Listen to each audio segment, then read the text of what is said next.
Hey everyone, I'm interrupting your regularly scheduled broadcast of Rune Blades and Vinset to bring you a bit of a PSA about Gambler's Gloves and its interaction when two of them are facing across the board from each other. So Gambler's Gloves reads, if an effect would resolve that includes rolling a six-sided die, instead, you may destroy Gambler's Gloves. If you do, the controller of the effect rerolls all six-sided die this way. You decide whether to use Gambler's Gloves after seeing the result of the die roll. And as you can see, generic equipment, so you can run it as any hero. A lot of illusionists tend to like to run these against brutes to kind of fight against their scab skin rolls.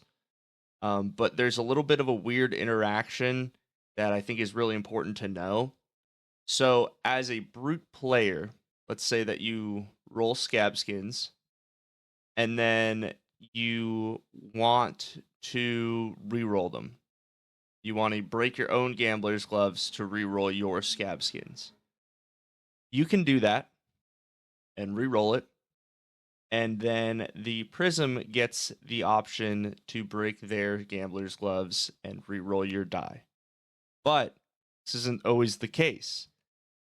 If you, as the turn player, as the brute, choose to offer your opponent to break their gambler's gloves first, and they decline, they cannot break their gambler's gloves after you have broken yours. And that seems a little counterintuitive, and it did to me at first too, because it says, well, I get to see the die roll, and this is an effect that rolls a six-sided die, so why can't I do it? Well, we get a little bit of into the nitty-gritty of the rules. All right, here we are in the nitty-gritty of the rules. This is the Flesh and Blood comprehensive rules sheet. We look here at 6.4.5. It says a replacement effect can only replace an event once per original event. Cannot replace its own modified event or any further modified events produced by any other replacement effects if it has already replaced the event. That's fine. But you're saying, hey, you offered to let me break my gambler's gloves first, and I chose not to. So I didn't replace the effect. Well, technically, you did. We scroll down here to 6.4.9. A standard replacement effect is a continuous effect replacement effect. A standard replacement effect is typically written in the format if or the next condition, instead modification, where condition specifies the condition for the replacement effect to be active, and the modification describes the modifications to the effect before it occurs. What does that mean? Let's reread Gambler's Gloves. If condition, an effect would resolve that includes rolling a six-sided die. Instead, now it's the modification, you may destroy Gambler's Gloves. If you do, the controller of the effect rerolls all six-sided die rolled this way. So, what does that mean? That means the entire modification is you may destroy Gambler's Gloves. If you do, the controller of the effect rerolls all six-sided dice rolled this way. So, you have already technically modified the rolling of the die because your modification already takes effect based on the condition of rolling the six-sided die. Seems really confusing. I'll get into Tabletop Simulator here, and I'll kind of show off what I'm talking about, and maybe it'll help you understand a little bit better. Okay.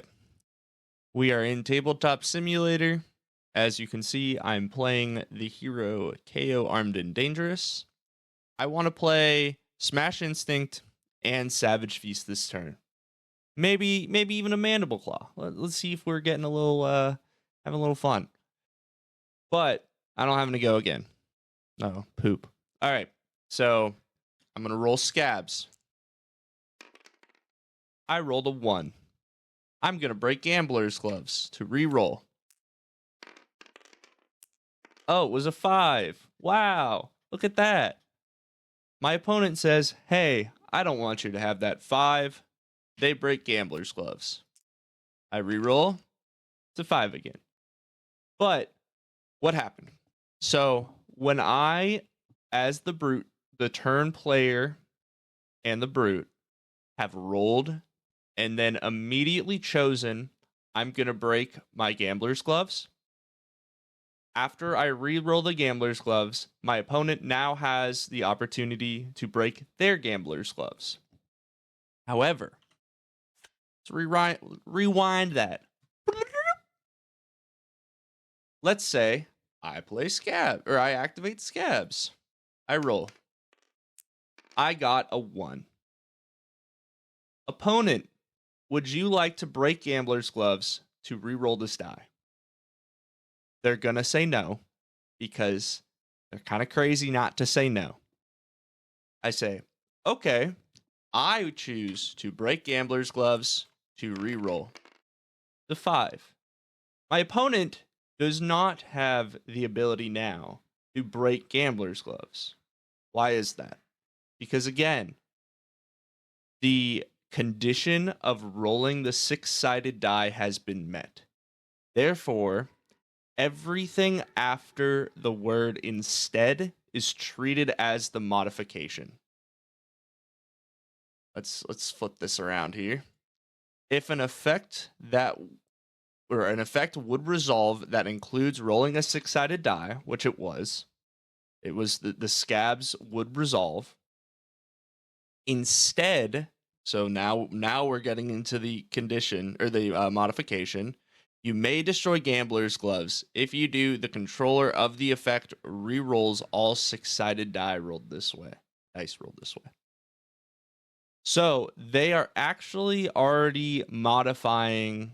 They're not actually changing anything, but they're modifying the die roll, even if they do not destroy gambler's gloves. Therefore, they've already modified the die roll. So, if we come back here, I have not yet modified the die roll because I've allowed them the opportunity to break theirs first. Now my gambler's gloves effect would essentially activate, and I can break them and re-roll.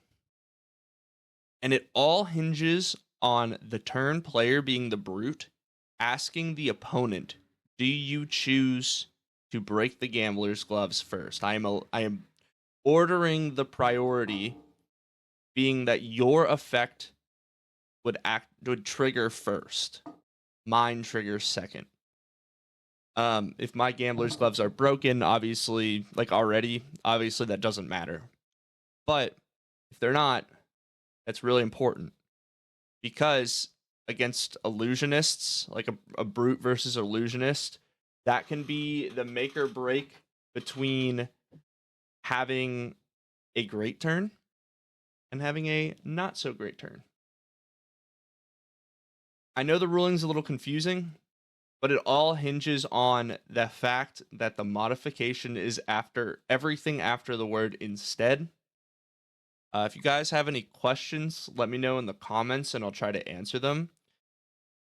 Again, I understand this is kind of confusing and might not seem super intuitive, but that's why I'm making this PSA so that hopefully everyone can be knowledgeable and we can prevent some misplays. If you guys enjoyed, give a thumbs up, subscribe, show some love. If you made it this far, comment what your favorite card art is in the entire game of Flesh and Blood. So yeah, thanks for watching, and I'll see you on the next one.